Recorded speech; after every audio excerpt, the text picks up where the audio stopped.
Shalom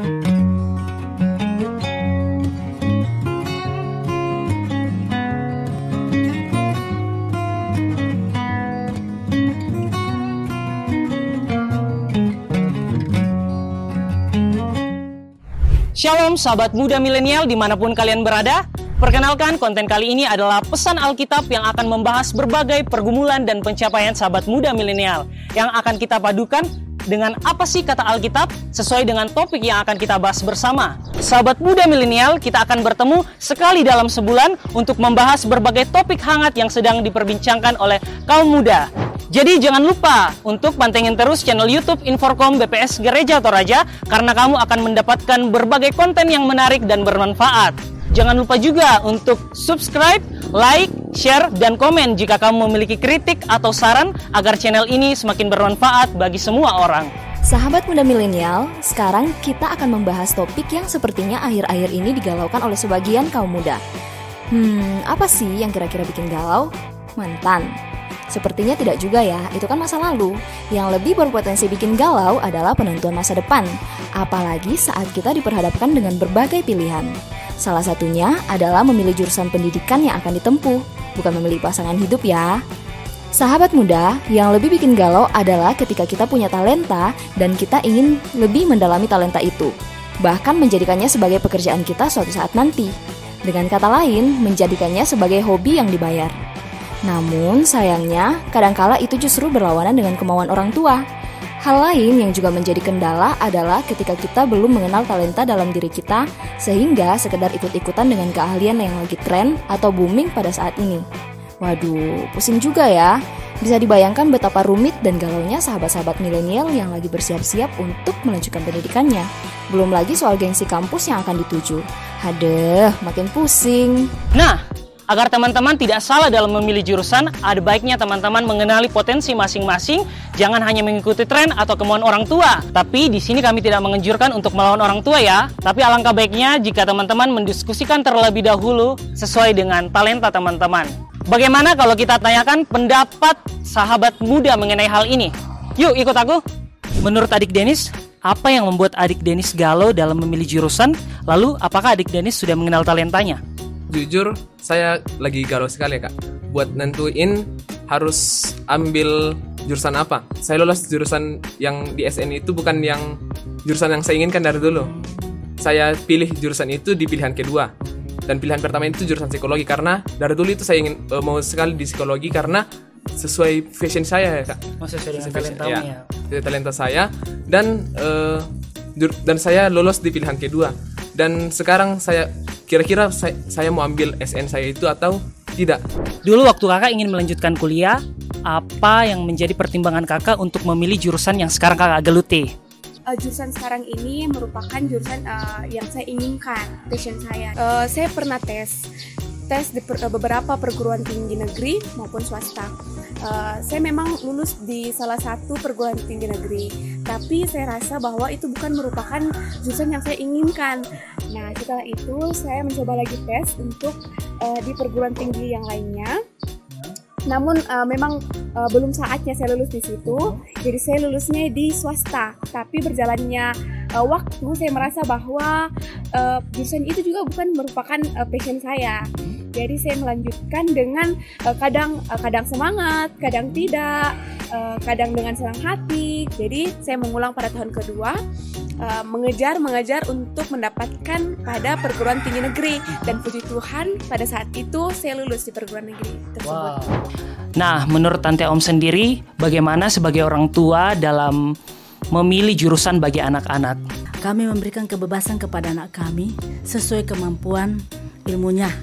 Kami juga tetap memberikan arahan kepada anak-anak kami untuk melanjutkan jurusan yang sesuai dengan kebutuhan dan tuntutan zaman sekarang ini.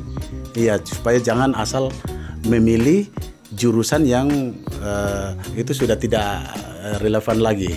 Saya kira itu dari kami orang tua. Hari ini kita sedang bersama teman ngobrol kita. Perkenalkan, beliau adalah Pendeta Yonan Tadius, melayani di Jemaat Buah Talulolo dan juga pegiat konseling pastoral dan berbagai masalah di bidang psikologi dan konseling. Jadi, jika teman-teman membutuhkan pelayanan konseling, bisa menghubungi Bapak. Bukan begitu, Pak? Ya, anytime. Kapan aja boleh. Ya, Pak. Ini, Pak, kami ada sedikit pergumulan nih mengenai sahabat muda milenial. Ada banyak sekali sahabat muda milenial yang sedang galau dalam menentukan jurusan untuk melanjutkan pendidikan. Kira-kira gimana sih, Pak, cara menentukan jurusan yang prospek, menjanjikan masa depan yang cerah, dan meyakinkan orang tua tetapi sesuai dengan minat dan talenta yang dimiliki sahabat muda milenial? Wow, ini masalah memilih ya. Iya, Pak. Sebenarnya basicnya itu memilih tidak semudah yang kita pikirkan.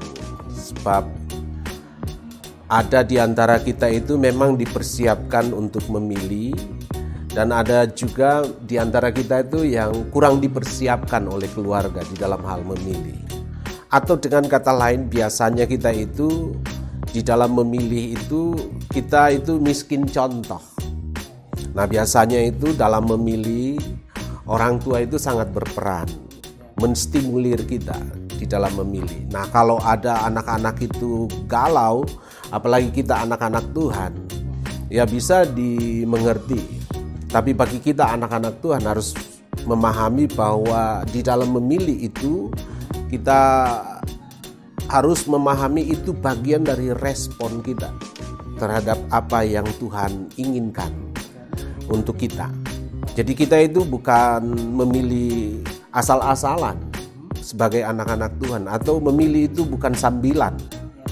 Tapi memilih itu benar-benar kita ngerti bahwa kita sedang memilih sesuatu hasil dari pergumulan kita dengan Tuhan. Tuhan sudah beri kita modal yang sering orang bilang talenta, bakat, atau apalah. Kita itu harus mengembangkan modal itu. Kalau kita salah pilih, kita itu tidak punya gairah di sana. Emosi kita itu di sana itu kurang. Nah, sehingga bisa jadi kita kurang meminati, kurang menyenangi, dan menghadapi sedikit hambatan kita melihatnya itu sebagai ancaman. Nah, padahal semestinya ketika ada hambatan seperti itu, kita lihat sebagai tantangan. Nah, iya, challenge justru. Sebab kalau kita itu benar memilih sesuatu yang Tuhan mau, kita itu akan efektif di sana. Kira-kira ada nggak tips dari Bapak buat sahabat muda milenial agar nantinya tidak salah dalam memilih jurusan? Dan apabila sudah terlanjur memilih jurusan tertentu tetapi tidak sesuai dengan minat dan talenta, gimana tuh, Pak? Dasarnya dulu itu kita harus tahu bahwa memang kita itu harus mengeksplor talenta kita. Iya. Hati kita di situ di mana. Nah, persoalannya kan kita ini tidak semuanya mampu itu. Iya, pastinya. Nah, sebenarnya disinilah peran orang tua. Oh iya. Disinilah peran orang tua. Tapi banyak juga orang tua sebenarnya memaksakan Anaknya, keinginannya, iya. Memaksakan karena merasa wah naik nanti gengsinya kalau anaknya sekolah di sini, iya. Anaknya begini. Padahal anaknya bukannya di situ.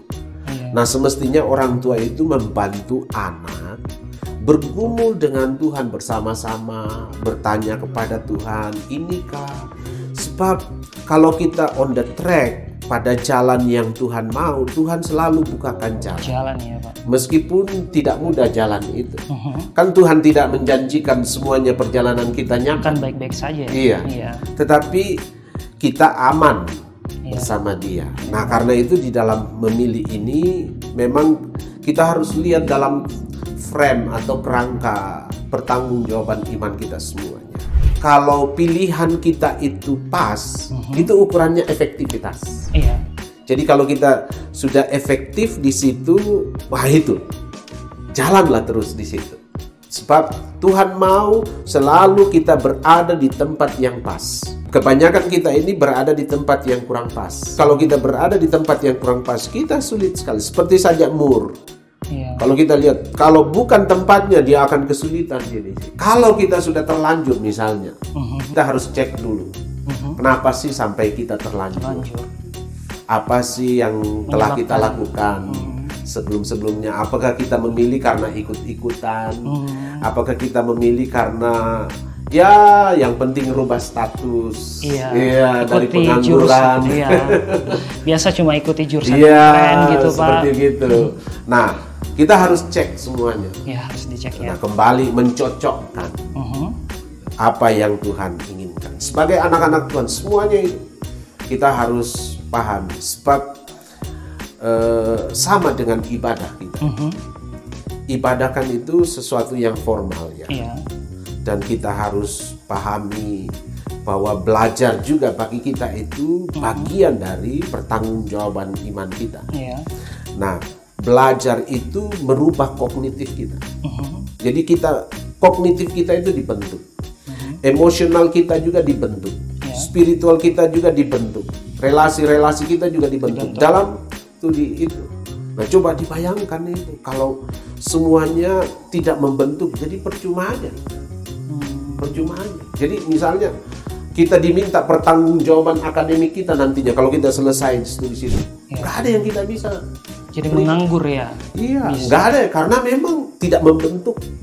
Sesuai dengan talenta. Iya, tidak membentuk kita. Nah, semestinya kalau dia itu membentuk kita, waduh, kita bisa berbagi. Ya, bisa berbagi dan bahkan mungkin kita dicari-cari. Ya, pasti dicari-carinya. Bukan dia yang mencari-cari, tapi dia yang dicari-cari. Karena kita bisa expert.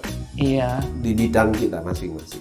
Jadi Pak, ada kemungkinan bagi yang salah dalam memilih jurusan boleh dicek kembali dan ada kemungkinan dia mungkin akan memilih jurusan yang tepat lagi Pak. Nah, bisa jadi seperti bisa itu. Bisa jadi ya untuk bisa juga belajar terus bergumul kepada Tuhan.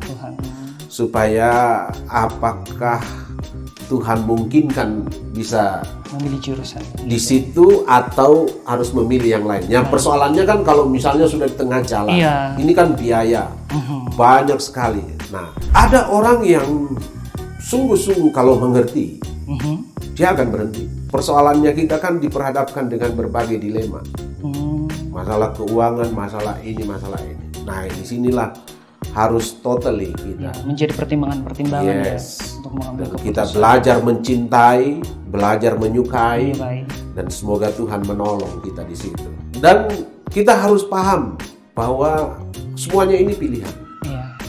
Jadi karir itu pilihan. Banyak orang mengatakan itu panggilan, tapi pilihan. Bagi saya pilihan karena ini ukurannya efektivitas.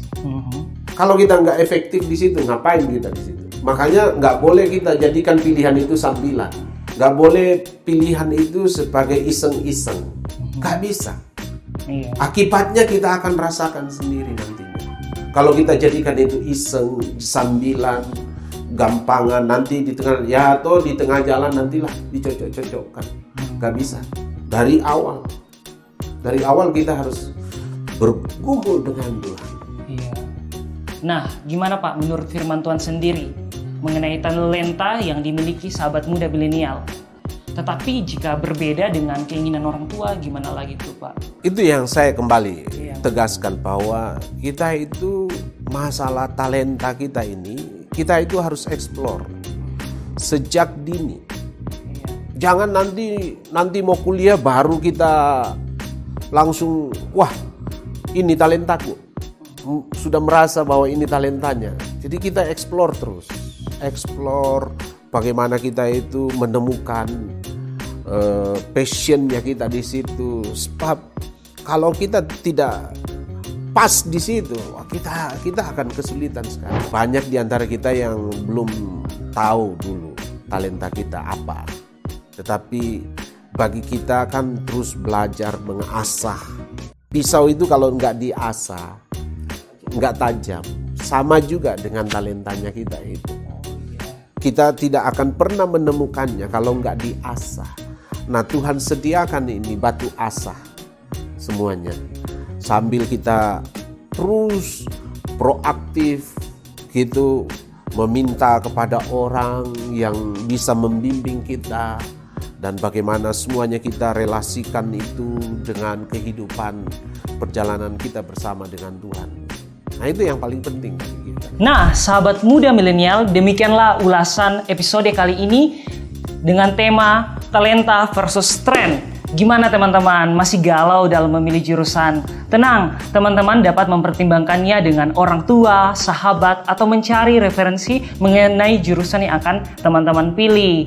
Dan pastinya jangan lupa untuk terus berdoa, meminta pimpinan Roh Kudus agar nantinya teman-teman tidak salah pilih. Jangan lupa untuk subscribe, like, share, dan komen channel YouTube Inforkom BPS Gereja Toraja karena kamu akan mendapatkan banyak konten menarik dan informatif dan juga renungan-renungan. Sampai berjumpa di konten selanjutnya. Saya Tenny, mohon pamit. Terima kasih, salam sehat, tetap semangat, Tuhan Yesus memberkati.